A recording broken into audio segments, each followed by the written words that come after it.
तर अजितदादांच्या जाण्यानं अख्ख्या महाराष्ट्रावर शोककळा पसरली। दादांवर बारामतीतल्या विद्याप्रतिष्ठानच्या मैदानावर शासकीय इतमामात अंत्यसंस्कार होतील। याचा आढावा घेतला आमचे प्रतिनिधी मंगेश कचरे यांनी।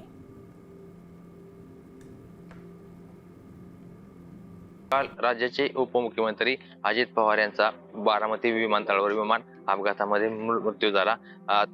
त्यानंतर उपमुख्यमंत्री अजित पवार यांचा पार्थिव हे बारामती येथील विद्याप्रतिष्ठान या ठिकाणी अंत्यदर्शनासाठी ठेवण्यात आले होते। मात्र रात्री परत बारामती येथील अहिल्यादेवी शासकीय वैद्यकीय महाविद्यालयामध्ये अजित पवार यांचे पार्थिव ठेवण्यात आलेले आहे।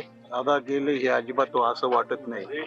दादांच्या जाण्याने या महाराष्ट्राची खूप मोठी हानी झालेली आहे आणि एक शेतकऱ्यांचा बलाढ्य नेता या महाराष्ट्राच्या उपमुख्यमंत्री अजितदादा पवार यांचं निधनाने खूप मोठी पोकळी निर्माण झालेली आहे। आपण या ठिकाणी पाहू शकता, या ठिकाणी ही जी शववाहिनी आहे या शववाहिनीतून उपमुख्यमंत्री अजित पवार यांचं पार्थिव अजित पवार यांच्या गावी काटेवाडी या ठिकाणी नेण्यात येणार आहे आणि त्यानंतर बारामती येथे आल्यानंतर गदिमा सभागृहापासून उपमुख्यमंत्री अजित पवार यांची अंत्ययात्रा निघणार आहे आणि विविध प्रदेशांच्या मैदानावर उपमुख्यमंत्री अजित पवार यांना शासकीय इतमामामध्ये अंत्यसंस्कार करण्यात येणार आहेत। मंगेश कचरे, साम टीव्ही न्यूज, बारामती।